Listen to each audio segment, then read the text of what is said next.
Oh, my light bulb. This one right there. What's up, Global Researchers? It's Kevin. This is Brian. Hey, so happy to have you here, Brian, today. Brian is a senior UX designer at the Federal Reserve Bank of San Francisco. And today I'm excited to have him here as guest to talk about his inspirational story of how he got into UX design, his passion in the creative arts. As you can see in this background, he got some pretty dope paintings. And also how the Federal Reserve Bank uses UX. He is a brilliant artist, as you can see, a father of 2 super cute Yorkies, and also 2 human beings as well. Yeah, so welcome. Thanks for having me, Kevin. It's great being here. A coworker of mine, fellow UX researcher, Samal, he pointed me in your direction and to your channel. And the long story short there is we reached out to you to be on our internal Federal Reserve micro series, bite-sized insights for bold moves. So thanks for being on our internal program, and now I'm on yours. Yeah, sharing all the UX love. Yeah, I had a lot of fun at your programs, and we're going to have a lot of fun here as well. Thank you so much. That's right. What I'd love to talk to you about today, and I think the viewers would love to hear, is more about a different path, using your talents and passions in UX to basically move the world in a better direction. Tell me about yourself, and how did you get into UX design? Well, great question. Thanks for asking. I actually have been around the Federal Reserve for close to 22 years now, and I haven't always been a UX designer. So for the listeners out there, I've had a less than straight path to where I'm at today, and I'd love to share that story with you. So originally, I started off into design, into fine arts as a very young student. And the first exposure that I had to the arts, of course, was coloring books and things like that. But I took some classes in high school around advertising and design, and started doing some private study with some local artists in the El Paso area. Painted murals at pizza restaurants. One of them was Peter Piper Pizza there in El Paso, and started a art gallery back in the El Paso area around 1996. It was around that time that I started with the El Paso Fed in the check department. So for those of you listening that know what checks are, they're no longer super prevalent, but that's the department I started working with at the Federal Reserve. And along those lines, I really wanted to study graphic design, study arts, and I began to pursue an academic career at the Academy of Art College in San Francisco. So I moved my family from El Paso to San Francisco in '99, and just was working night shift in the check department, going to school, studying graphic design. And in the field that I was at the time, I was not doing design work other than freelance projects on the side, or incorporating visual design into my job where I could, and PowerPoints and things like that.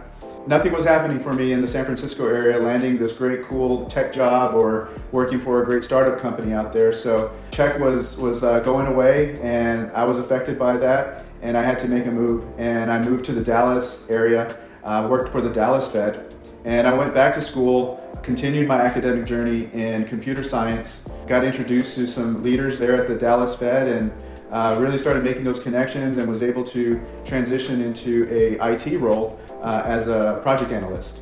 It was there where I went back on my academic journey and academic career, and got certified as a usability analyst with Human Factors International. And after many years, I ultimately found an opportunity at the Dallas Fed for a UX designer and developer, and went through the process and made that transition. So the long story short there, Kevin, is it was a very long journey from high school, initially seeing the visual arts that I was into, connecting the dots with graphic design, moving from El Paso to San Francisco back to Dallas, and then ultimately back to San Francisco again. Where that spanned, virtually like 13 or so years till I landed that first UX position. Wow. What was the hardest part about that transition for you? I definitely had that design mindset rather, and really wanted to pursue that. And what I saw over and over in my career was, being a Czech wasn't design. It wasn't UX. I didn't even know about UX at the time, but it wasn't design. I think you kind of feel like, hey, I'm bummed out, to be frank, but I still worked hard. I still was passionate. I still had on the forefront of my mind what my goals were in being a designer. It just wasn't happening at that time. And, I had children, raising kids at the same time, working night shift. And so it wasn't something that I could just scrap my full-time job and transition, into something was unknown for me. So I felt like I had to stick it through and see it through in the way that it played out. I'm a big fan of passion, and I'm passionate about the arts, creativity, design, and what I would say to those that are transitioning or looking to transition is really digging deep into your passion and what makes you tick and what gets you up and what gets you excited and moving.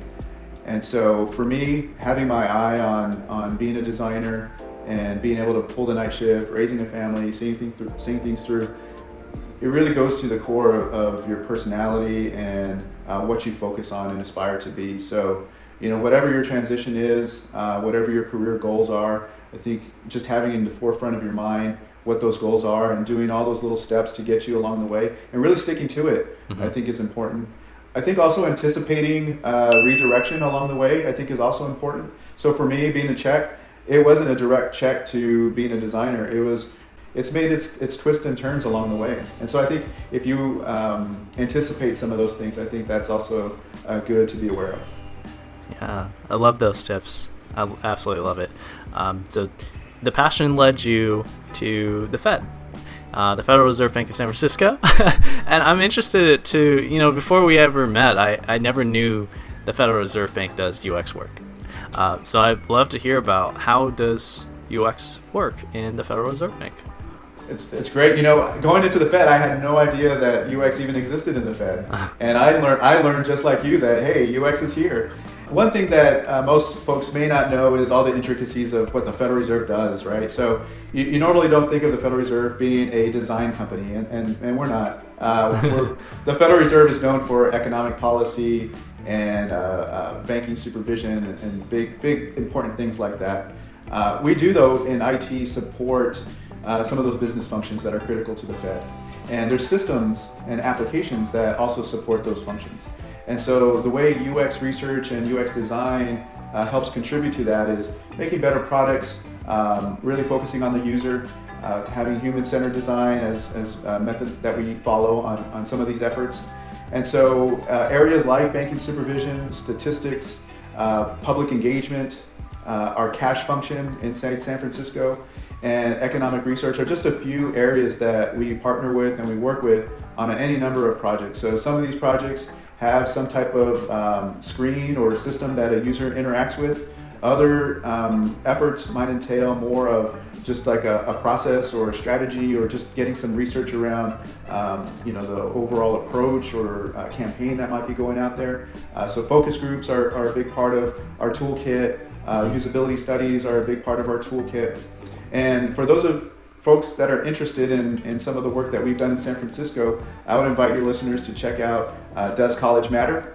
This is a podcast that's available on a number of different podcasting platforms. This is a program asking the question, does college really matter?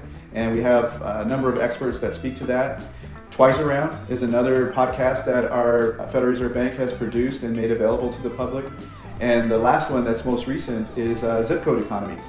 And Code Economies is another podcast where our bank president, Mary Daly, has gone out to different regions of the 12th district and has spoken with people in the public about their perception of the economy and what's going on. So our bank, the San Francisco Fed, has really sought after to become a premier public service organization and really make an impact in the 12th district. As far as what it's like, what is UX like in the Fed, I gotta say it's growing, and it's been growing for a while now. When I was working at the Dallas Fed before I went to San Francisco, I was what you would call a UX army of one. So that's where I started. When I transitioned to the San Francisco Fed, I became no longer a army of one, but I became like just part of a bigger army of individuals that were passionate about UX. And I joined a UX team, and we still have 2 UX researchers and a total of 4 designers. And of course, we have technical support that goes along with that and management. But we have a big UX team in San Francisco. And I said that UX is growing. And the reason it's growing is because along the way, you've had other UX armies of one out there in different districts at different reserve banks. And they began to grow themselves. And so it's really beginning to grow and beginning to thrive in a lot of ways. And the San Francisco Fed, our team, has really been a leader and big proponent of UX across the Federal Reserve System. And so the way it works is very much like out in the public. We bring people like you inside the Fed to talk to us about best practices. We've brought in folks like Jared Spool and Dana Chisnell to speak to us internally about best practices. In an upcoming workshop that we're hosting internally, we're bringing Sid Harrell. She's with the Judicial Council of California. So we're really looking to experts outside the Fed to really help influence us inside the Fed on what those best practices are and what we ought to be thinking about and where we ought to be pushing the needle. We've hired on a number of great designers and UX researchers who are still at the bank or have left the bank, but they've also helped influence our practices, the way we work, the tools, techniques that we use, things like eye tracking software, creating journey maps and personas and all those great things. So we're doing a lot of that on the projects that we work on. That's cool. I definitely am not as seasoned as Dana Chisnell or Jared Spool, but yeah, I learned from them as well when I was trying to transition to UX research. I read a lot of their articles and best practices for research, so that's really cool that you got them to help grow that knowledge base at the Federal Reserve. It sounds like there are a lot of similarities, like wherever you are, Federal Reserve Bank, tech company, hospital, you're doing journey maps, you're doing personas, you're conducting these methods to understand your users. So it's really interesting. For those of you out there who are not, I guess, as interested in tech, or maybe you're wondering, hey, where else can UX be applied? Well, there you go, Federal Reserve Bank or the government. I didn't know that. All right, Brian, thanks for sharing that. Great tips. So you went from El Paso to San Francisco to Dallas, back to San Francisco. Now, where are you now? I'm back in Dallas. You're back in Dallas. I'm back in Dallas, but I'm still working for the San Francisco Fed, so there's no change there. My wife is going back to school, and we're here in Dallas now, and we have our 2 Yorkies now, and we've been enjoying the area. It's definitely hot. It's not as beautiful as the Bay Area. We definitely miss you all out there. But we're making do out here. That's cool. So you're working remotely for the Federal Reserve Bank of San Francisco from Texas. That's right. Okay. And as a researcher, I see the patterns happening. Texas, San Francisco, Texas, San Francisco. Any chance you're going to be back in San Francisco again? We hope so. We definitely hope so. Yeah, that's the plan. All right, Brian. Lovely to have you. Hope you're doing well in Texas over there. It's pretty warm these days as well, but probably nowhere near as hot as Texas. Cool, Brian. Thanks so much. Where can people find you online? People can find me on LinkedIn. They can find me on Twitter and on Instagram. So feel free to connect.